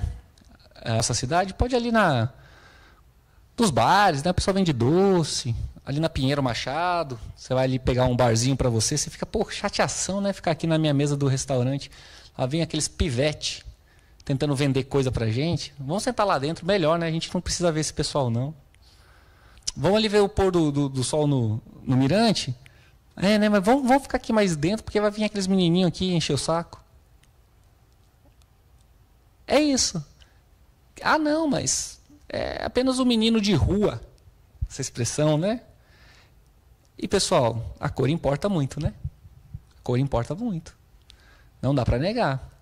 Às vezes um menino branco fazendo a mesma atividade que o menino negro, o negro é muito mais invisibilizado. A gente se afasta.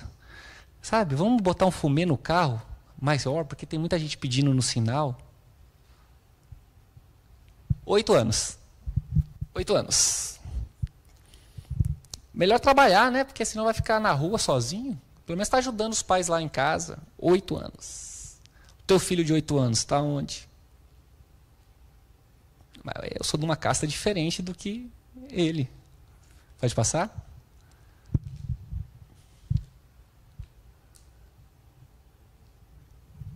A mulher não precisa de proteção especial, não. Licença maternidade é um erro.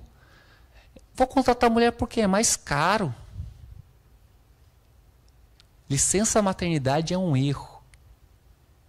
Proteção ao direito da reprodução, direito fundamental da maternidade, deve ser tolhido, porque senão ela não se encaixa no mercado de trabalho. Que mulher é diferente de homem, né? São castas diferentes. Eu preciso fazer com que a mulher não tenha proteção especial para que ela se equiparar, né? Ela não pode ter direito de ter o filho, ela não pode ter direito à maternidade. Horário especial para mães de autistas é um absurdo. Como assim vou reduzir a jornada de uma mulher porque ela tem um filho autista para 5 horas? Tivemos que chegar no Supremo para conseguir isso. Né? É necessário entender que a igualdade além de formal, é material. É necessário entender as diferenças que existem entre as pessoas que vivem na sociedade. E a gente vai ter que trabalhar com retirada de privilégios. É isso, você não está dando mais direitos para a mulher quando você dá uma licença maternidade de 120 dias, 160, 180, que é o que a gente tanto busca na nossa legislação. Você está retirando privilégios masculinos. Não se trata de dar mais direitos, se trata de retirar alguns privilégios, para que a gente possa ter igualdade material, para que a gente não seja obrigado a uma mulher escolher se ela trabalha ou se ela educa seus filhos. Né? A gente trabalha com formação profissional e é muito interessante ver como a pobreza está associada ao abandono paterno. A mulher ela é responsável pela educação, muitas das vezes sozinha. Ela não consegue se inserir no mercado de trabalho, porque o mercado de trabalho não vê essas peculiaridades.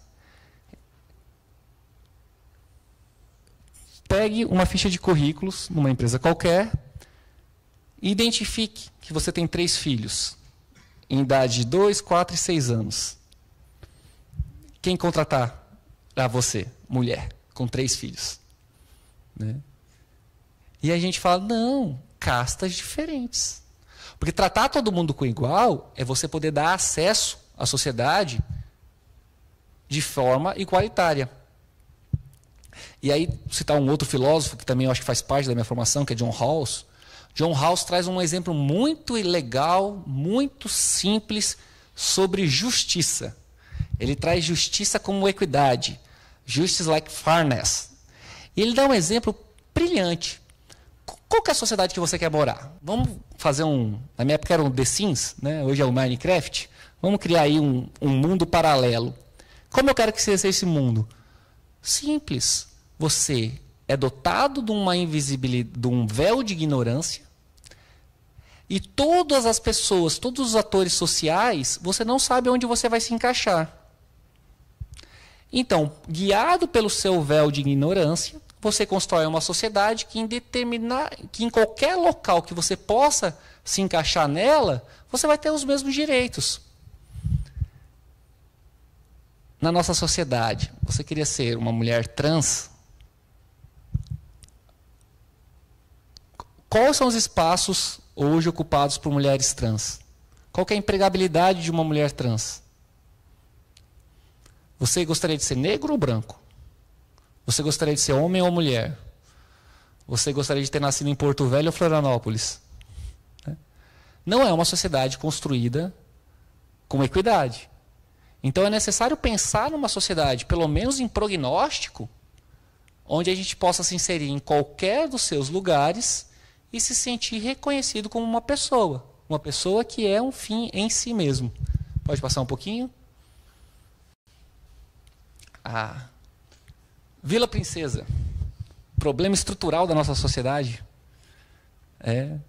O pessoal que mora lá está acostumado. Viver no lixo para eles é normal. Garanto que todos aqui presentes, ninguém aguentaria 10 minutos lá.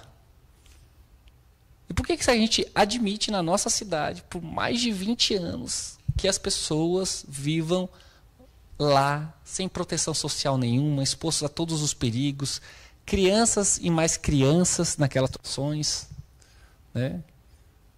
É necessário entrar com ações para poder cercar o lixão, cara. Para cercar, para impedir a passagem de pessoas, para cuidar desse problema. E vivenciando em sociedade, trabalhando como agente público, a gente vê que os problemas são complexos. Problemas são complexos. Tem vários fatores, várias coisas influenciam. E problemas complexos normalmente têm uma solução fácil, ágil e rápida. E ela sempre dá errado. Problemas complexos exigem esforço complexo, vários atores, trabalho coletivo. É necessário encarar isso. Porque se a gente quer construir uma sociedade igual, se a gente quer construir uma sociedade onde valorize direitos humanos, é esforço, é luta, é trabalho, é articulação. É difícil mesmo, e é para ser difícil.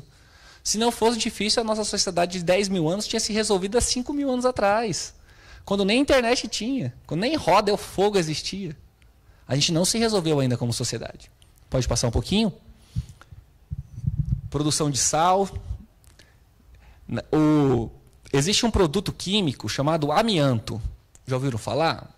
Antigamente a gente tinha Eternit, ali na Jorge Teixeira, tinha até uma fábrica grande. Esse produto é cancerígeno, há 45 anos, reconhecido academicamente como potencial produtor de câncer, de adoecimento, silicose. Sabe quando a gente conseguiu banir o amianto do nosso país, que foi condenado nos Estados Unidos em 73? Ano passado conseguimos, depois de muita luta, muitas ações, discussão no Supremo, lei que revogava a decisão do Supremo, banir o amianto do nosso país. Ano passado. Por quê? Porque amianto é barato. Então tinha gente ganhando dinheiro com amianto. 40 anos para lutar, para tirar algo cancerígeno das nossas vidas. É isso. Pessoal, não se engane sobre o nosso processo econômico do nosso Estado. Existe uma fórmula muito fácil, muito implementada no nosso país sobre desenvolvimento agro, que é assim: você empurra uma população paupérrima para o desmatamento, essa população paupérrima sai de um estado vizinho ou de uma outra nação, vai para esse estado, passa todos os perrengues possíveis, desmata mesmo, da maneira mais rudimentar que precisa. Depois, essa população paupérrima, ela é expulsa por criadores de gado. Os criadores de gado chegam, expulsam essa população que desmatou, comprando a preço de banana, essa região desmatada. O gado vem, faz o seu papel de terra e depois a gente vem o soja, o agro.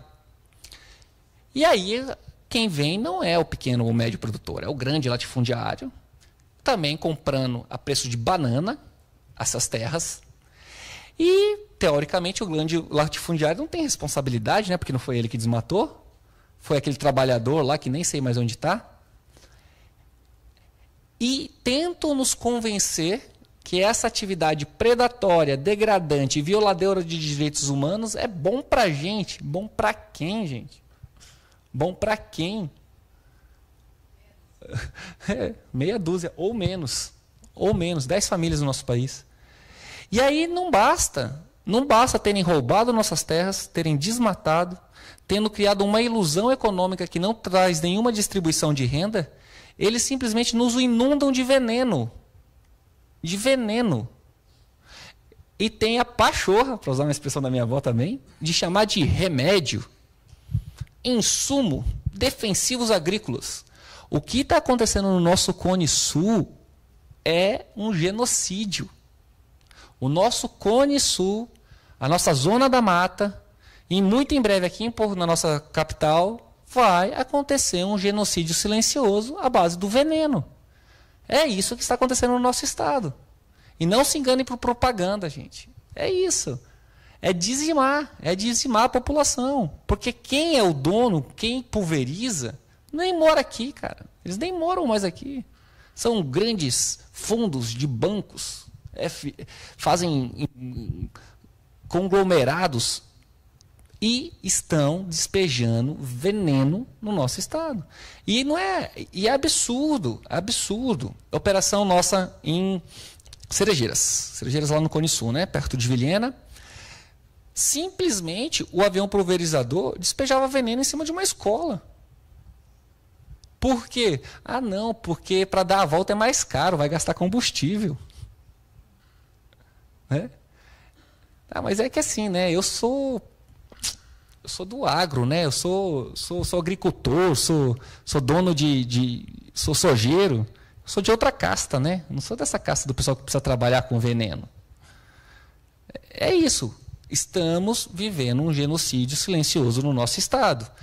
Começam com os trabalhadores. Os trabalhadores são os primeiros a apresentarem câncer, índices de autismo maiores que em outros estados, relacionados cientificamente agrotóxico, né?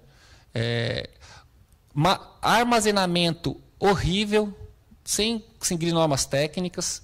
E aí, quando a gente vai trabalhar, quando a gente vai atrás dos responsáveis, buscar indenizações sobre isso, a gente está atrapalhando o desenvolvimento. Desenvolvimento de quem? Né? Vamos passar um pouquinho? Aí chega a modernidade. Aí a gente consegue desenvolver tecnologia. O que é tecnologia? Tecnologia é a solução de problemas, né? Então a gente consegue entrar numa pandemia, não consegue mais sair para restaurante, a gente pede tudo, o delivery. Eu sou de um tempo, eu acho que aqui na nossa cidade a gente tinha 2 pizzarias que entregavam só. Né? Eu lembro que tinha água na boca, bem das antigas, aqui no centro da cidade. Ou você pedia da água na boca, ou você pedia depois do Giovanni, acho que foi um pouquinho depois. Eram 2 pizzarias na cidade. Hoje a gente abre o iFood e aqui, quem até nessa hora que dá um pouquinho de roupa, você pode pedir o que você quiser. Sushi, comida árabe, pizza, deve ter mais de 80 disponíveis. Nossa, o mundo todo ficou tão fácil, né? Tudo bem, né? Que eu sou consumidor, né? Deixa o menino lá pedalar 12 horas por dia. Deixa ele pegar a bike dele lá no Maringá, Zona Leste. Aí ele pega lá no Maringá a bike dele, anda 18 quilômetros para chegar na Pinheiro Machado. Aí chega na Pinheiro Machado, tem que trabalhar mais 10 horas pedalando. Tirar, né, ali R$5 por entrega. Sem falar que ele é empreendedor, né? Então quem é empreendedor corre o risco do negócio. Se ele for atropelado, acabou a renda dele. Não tem direito a nada. Se o aplicativo por algum motivo resolver desligar ele, no outro dia ele não consegue mais trabalhar. Mas tudo bem, né? Eu sou consumidor, ele é entregador. Ele é empreendedor. Né? Vou passar? As situações como essa são cada vez mais comuns. Pessoas jogadas, né? Cansadas, exaustas. Exaustão, gente. A gente vive a era da exaustão ainda. A gente cria vínculos de emprego, a gente força pessoas a entrarem na exaustão. São Paulo, Rio de Janeiro, também. Porto Velho, com certeza. Né? E aí, pior de tudo, a minha invisibilidade social é tão grande que eu simplesmente ignoro a existência dessas pessoas. Eu ignoro em me preocupar como o meu lanche chega na minha casa. Eu ignoro em saber como eu estou sendo transportado. Eu ignoro o ser humano que está ao meu lado. Eu invisibilizo ele. Que é pior do que você trabalhar com castas diferentes. Porque na casta você ainda afirma que ele é inferior, mas ele existe. Na invisibilização ele sequer existe. Sequer se afirma como ser humano. E dá essa palavra empreendedor. Próxima.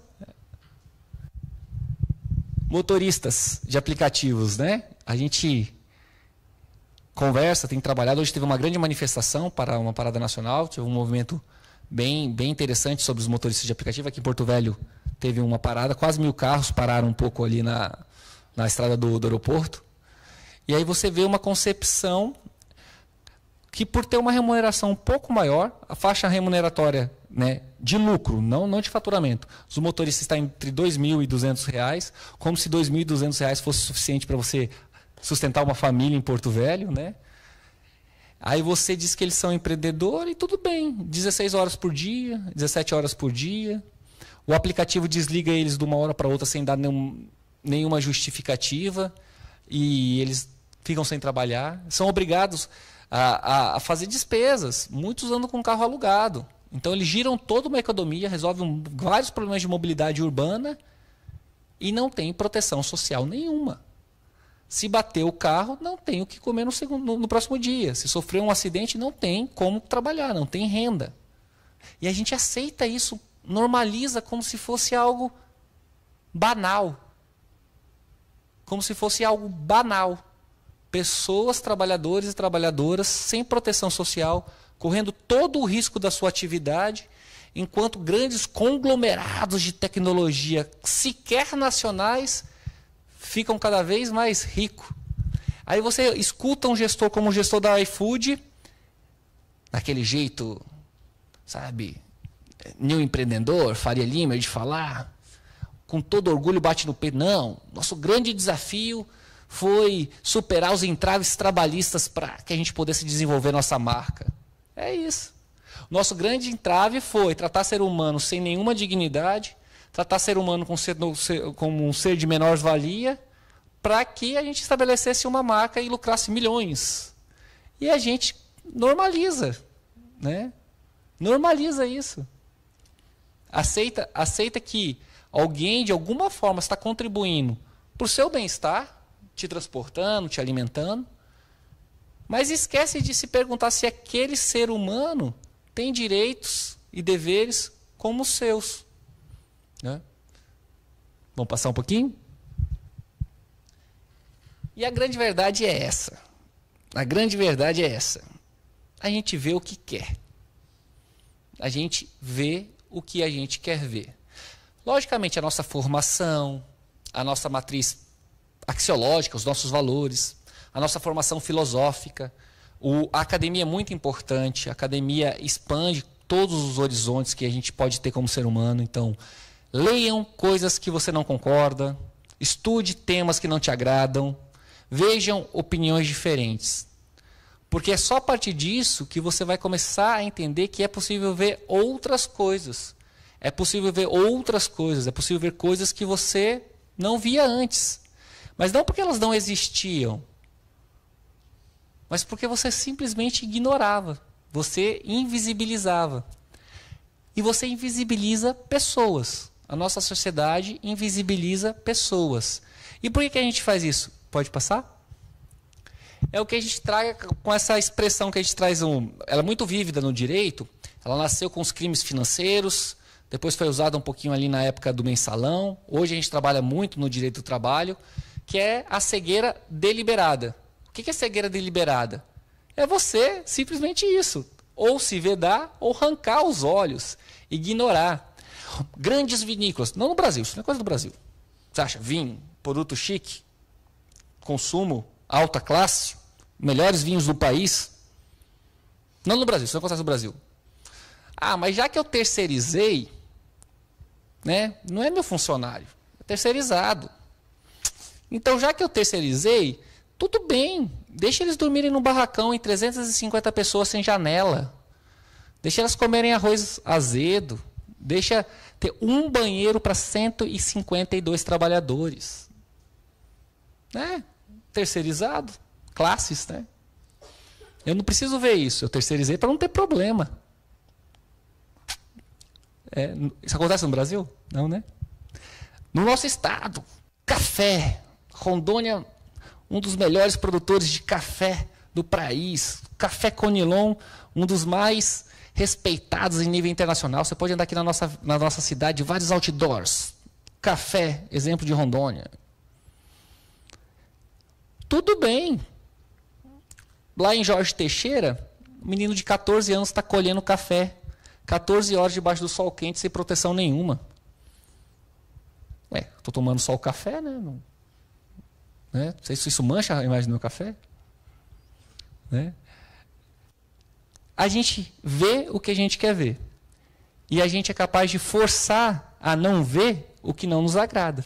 Como se arrancássemos nossos olhos, como se vedasse nossas vistas. E hoje não. Eu acho que a missão hoje aqui é passar a ideia de que não. Isso não te isenta de responsabilidade. Não ver, não tomar aquilo que tu é responsável, não te isenta de responsabilidade. Não é porque você ignora todas as pessoas em situação de rua na nossa cidade que esse problema vai deixar de existir. Não é porque você não se importa com as condições de trabalho daquele que te entrega o lanche que essa precarização vai deixar de existir. E tu, como empresário, é responsável por toda a tua cadeia produtiva. Não adianta terceirizar, né? Se existe um proveito daquela atividade humana que é precarizada, que é degradada, vai existir responsabilidade. E o Ministério Público do Trabalho está aqui para isso. Né? Conseguimos um ótimo acordo com as vinícolas de reparação social. Fizemos recentemente uma grande operação em relação à BASF, uma das maiores agroindústrias alemãs. Estamos trabalhando fortemente nas confecções para que as chamadas facções sejam de responsabilidade das grandes marcas. Aqui no nosso estado, é importantíssimo dar condições mais dignas para a safra do café, que o café seja reconhecido não só pela qualidade, mas a qualidade das relações humanas que estão ali envoltas. Né? A cegueira não vai te isentar de responsabilidade, a cegueira não vai acabar com os nossos problemas sociais. É necessário encará-los. Pode passar um pouquinho? No Brasil,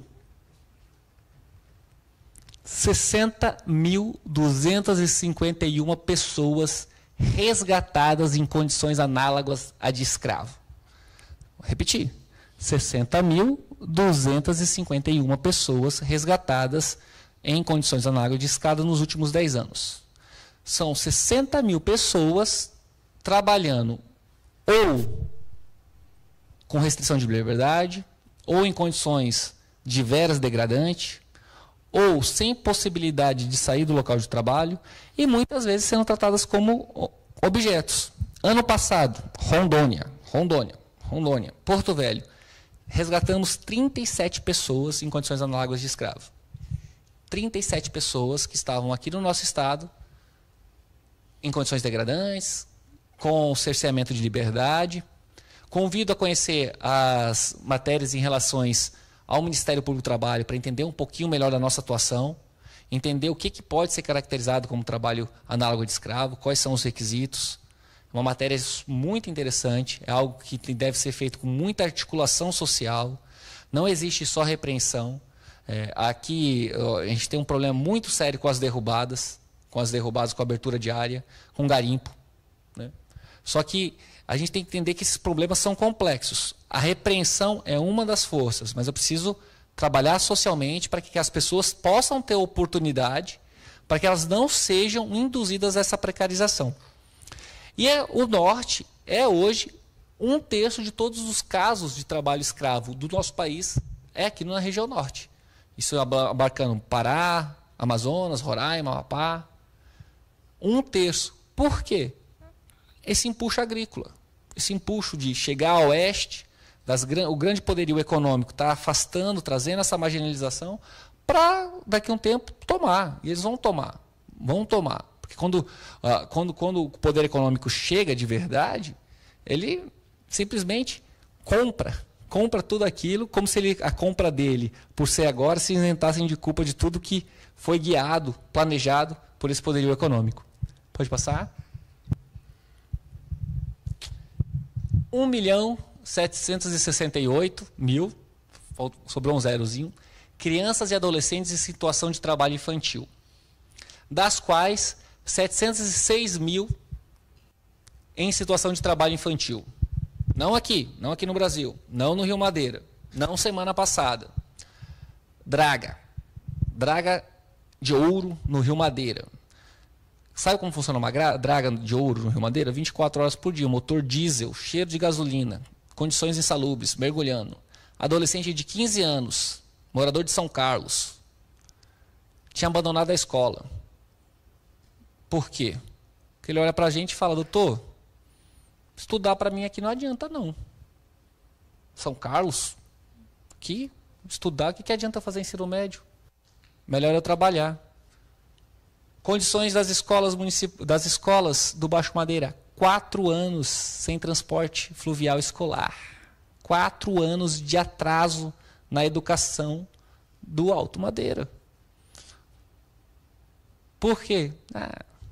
Classes, né? Castas diferentes. Aqui na cidade é uma coisa, né? O pessoal ribeirinho é outra casta. Não dá pra gente, é melhor aqui a gente garante educação para eles, não. Trabalho infantil é um estigma social, ele impede mobilidade social. Trabalho infantil é um mal a ser combatido, a ser erradicado. Crianças não trabalham. O que não se confunde com a profissionalização. Adolescentes podem ser profissionalizados a partir dos 14 anos na condição de aprendiz e a partir dos 16 anos em trabalhos condizentes com a sua situação peculiar de pessoa em desenvolvimento. Então, não é trabalho infantil. É profissionalização. É oportunidade de, quando chegar à vida adulta, poder se inserir economicamente ativo dentro da sociedade. E admitir que 1.768.000 crianças e adolescentes estejam em situação de trabalho é dizer que esses seres humanos têm uma valoração menor do que os meus filhos, né? Porque meu filho vai fazer faculdade. Meu filho vai começar a trabalhar ali com uns 22, depois que estiver formado. Né? Pode passar um pouquinho? Trabalhadores por aplicativo. 1.600.000 trabalhadores de aplicativo no nosso país. Dos quais 1.274.281 são motoristas, 385.742 são entregadores. O que eles são? Empreendedores. O que significa ser empreendedor? Significa que tu corre o risco todo do teu negócio. O dia que teu carro não funciona, você não tem proteção social. E aí para onde que vai? O Estado não tem o dever de agir, vai para assistência social. Quem está pagando a conta que a Uber está deixando na sociedade é você, cidadão. Quem está pagando a conta que o iFood está deixando na sociedade é você, cidadão. Porque como ele não assume a responsabilidade pela tua atividade econômica, como ele não protege os seres humanos que estão ali inseridos no negócio dele, se acontece alguma coisa, é você. Desafio todo mundo ali no João Paulo. Vamos lá no João Paulo comigo. Sala vermelha do João Paulo. Alguém já conheceu? Já foi de lá? A sala de cirurgias. 62% da sala vermelha hoje do João Paulo é ocupada por quem? Motoristas de aplicativos em acidentes. E aí a gente normaliza dizer que isso é acidente de trânsito. Acidente de trânsito. Não, gente, acidente de trabalho. Um motorista, um entregador de aplicativo que cai, que se acidenta, ele estava trabalhando, é um acidente de trabalho. E quando o acidente é de trabalho, a responsabilidade é do empregador. Não, para, não. É empreendedor ele. Quem paga a conta? Quem paga a conta é a sociedade. 62% das operações hoje do João Paulo são motoristas de aplicativos em acidentes. Então a gente aceita que a nossa saúde da nossa cidade vai estar sobrecarregada por um fator que é uma omissão de alguém que deveria assumir essa responsabilidade, que é um empregador de verdade. Hoje a temática é mais voltada para a questão dos direitos humanos, a gente trabalhar essa pós-concepção da pandemia, civilização e barbárie, mas se a gente puder discutir a fundo esse assunto, entender o que é a programação algorítmica, que isso é um vínculo de emprego, porque a pessoa é subordinada. Não existe dois termos, ou você é empresário ou você é empregado. É isso. Autônomos são profissões de alta qualificação técnicas. Autônomo é alguém que tem uma formação especial suficiente para que ele possa empenhar sua profissão com prestação de serviços. Fora isso, ou você é empregado ou você é empresário.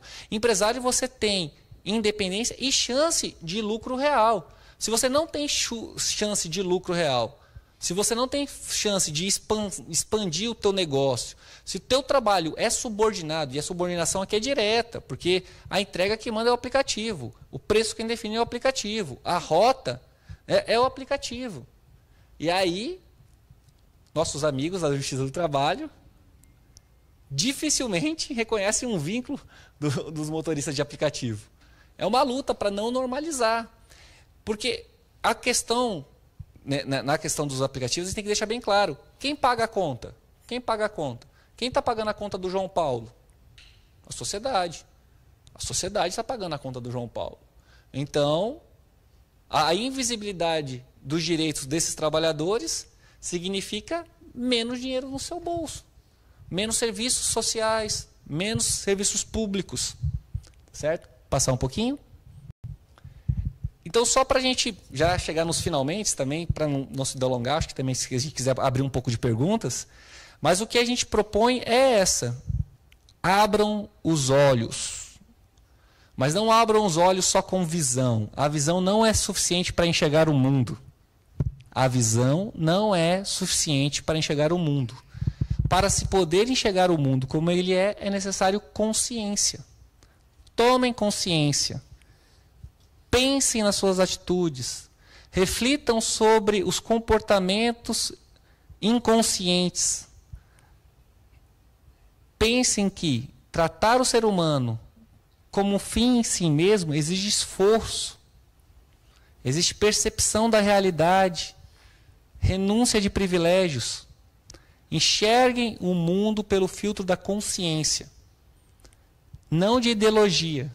Não caiam em propaganda, não caiam em discursos retóricos. Porque quem faz discurso retórico, quem faz propaganda, faz com intenção. E a intenção não é uma intenção de dignificação, não é uma intenção de dignidade, não é uma intenção de igualdade material, de igualdade formal, de igualdade de reconhecimento. A intenção é de manutenção de privilégios. E esses privilégios não são os seus. Para nós, como consumidores, pode passar um pouquinho? Vale a pena a gente refletir hábitos de consumo. Vale a pena a gente refletir hábitos de consumo para entender todo o impacto que a gente gera das nossas próprias atitudes. Saber que o vinho que eu tomo, talvez seja interessante saber onde ele foi produzido. Que a roupa que eu visto, é necessário saber quais eram as condições dos trabalhadores que ali fizeram aquela roupa. O churrasco que eu como, aquela carne, vem de desmatamento ou não? Os aplicativos que eu uso, quais são as condições reais que eles passam aos trabalhadores? Refletir os nossos hábitos de consumo é o primeiro passo para que a gente torne toda essa gente visível.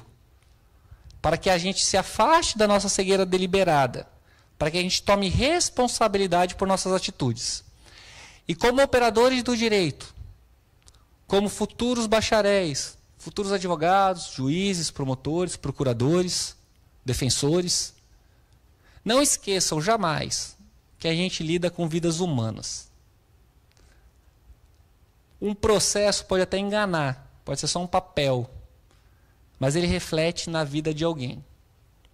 E quando ele reflete na vida de alguém, o tratamento que eu tenho que dar para aquela pessoa é o preceito de Jesus, escrito em Mateus, amar o próximo como a ti mesmo. É o preceito de Kant, de tratar todo ser humano como um fim em si mesmo, jamais o meio. E é o preceito da minha avó, da dona Angelina, de que a gente trata como gente. Tá certo? Agradeço, muito obrigado pela oportunidade. Espero contribuir um pouquinho para a aprendizagem de todos.